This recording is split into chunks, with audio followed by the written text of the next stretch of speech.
is Michael Bosey. Welcome to another episode of Marketing Without the Marketing. Really appreciate that you're here as always. I love working with the folks that I work with because, they're passionate. They started a business around a great idea. I love that concept where you set out to try to offer something to others. And yes, you need some of them to pay you. Right? In content marketing, not all of them are going to pay you. And point of fact, it's probably going to be a small percentage of that, but you can build a business around this. But the thing I want to talk about today is the concept that payment comes in many forms. Now, money is great. Everyone loves to get paid in money, but it's not the only goal of content marketing. Now, I may have lost some of you right there. You may say, hey, look, I'm trying to run a business here. If people are not going to pay me, I'm out of here. But if you'll stick with me for just a minute, let me explain how to adjust your thinking about this and why. Everything is an exchange of value, right? You derive value from more than just money now. And this is in terms of content marketing, of course. And actually, I'd argue that it's always been that way, but the digital world really brings this all to the forefront. So let's talk about the way that I think of this in terms of sort of a payment scale, right? Payment comes in a variety of forms, and I look at it as sort of a tiered scale, if you will, right? So the first layer would be attention. Then you move up to the second, which is advocacy. The third, which is capital or money. And the fourth goes beyond that, which is loyalty.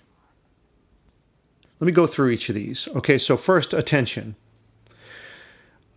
Spent some time on this in the past couple episodes, but there's a lot of noise out there. And now it's extremely difficult to get noticed. That means that attention is incredibly scarce now. And that means if it's scarce, that it has increased in value. And that means that now you've got to pay, if you will. You got to pay more for that up front by providing value, like I said in the last episode. And you've got to do that generously. You got to do that without expecting anything in return. And why? Because, why would someone give you his or her attention now when there are so many other things that are competing for that attention? It has some value, and you got to earn that. But that's the first tier, and it's worth only so much, right? There's only so much that you can do with that attention. All right, so let's move up the scale to advocacy. Once you've earned someone's attention, now you've got to earn their trust. Okay, this is the difficult part.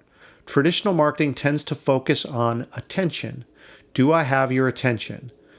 Think about advertising, right? Did you see the billboard as you drove by? That's a little bit of attention. It's worth something.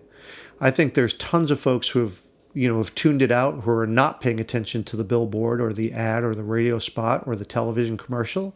How many times do you hit mute on the TV commercial, right? We're good at ignoring this stuff. So I would say that it's not really that worth it to pay for that, especially if you're a small player. But let's get back to advocacy.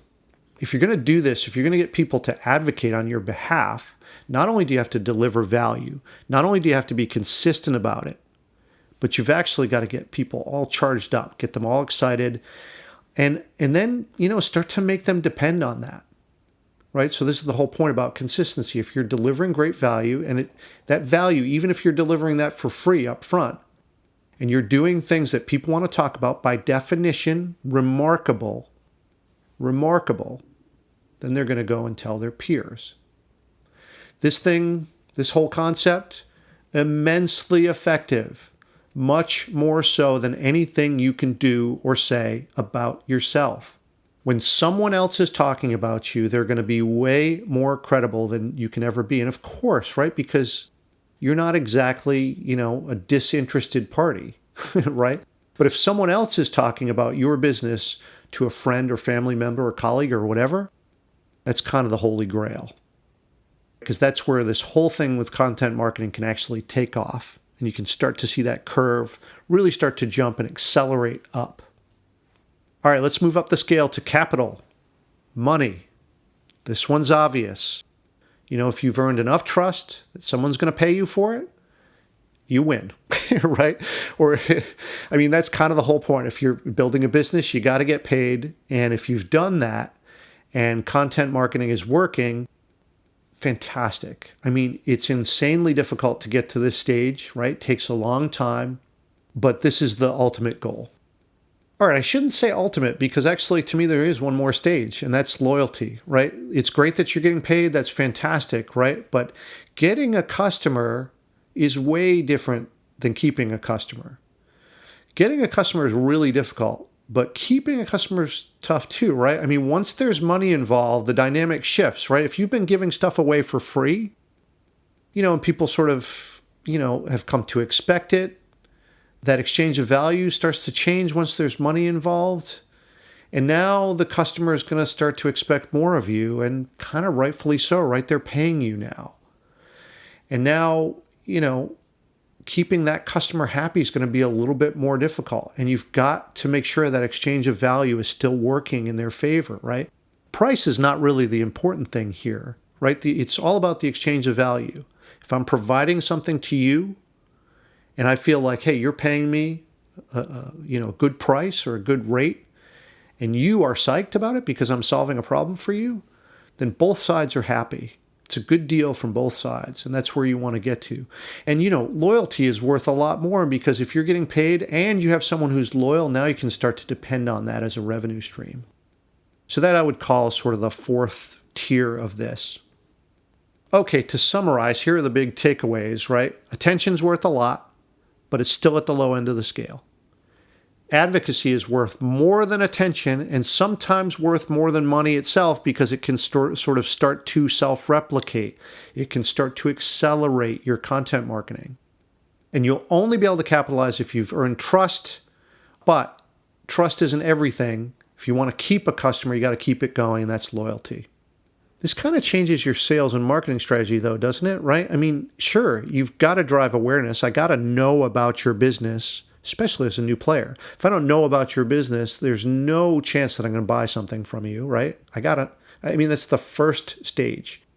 But moving up the scale, building trust, that's going to be hard for you to do on your own. Yes, you can keep providing value, provide value, but this whole thing will start to accelerate if you get the help from others. So that means that, it's not just about connecting with potential customers directly. That's the way it was done in the past. I'm talking to you directly via an ad, a billboard, radio spot, television commercial, cold call, whatever. But when I do that, that's me talking about me. You have no reason to believe me when I'm talking about myself. But when someone else is doing it, someone else is like, hey, this guy's really smart. This guy helped my business, whatever. Now, all of a sudden, I've got someone vouching for me, and that can make a huge difference.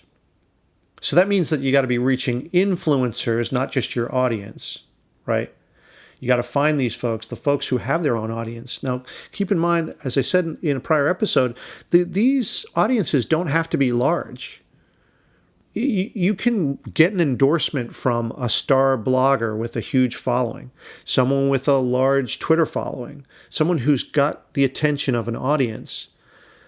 By definition, they're influencing those folks, right? If they've got attention, people like what they're doing, they've created their own little ecosystem.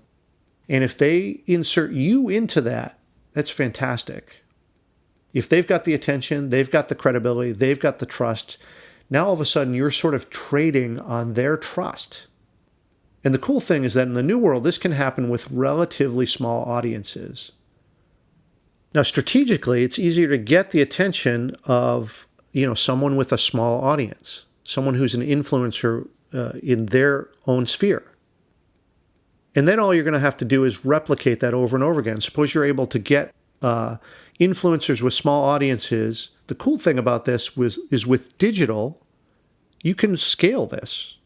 You can do that 100 times over fairly easily. That used to be really, really difficult back in the 20th century. Now it's just about your story, how you tell your story, what are the nuances around that? Are you connecting with customers or your readers or viewers or listeners or whatever? It's about your own audience, and it's about how you build those relationships with those folks. And that right there is what content marketing is all about.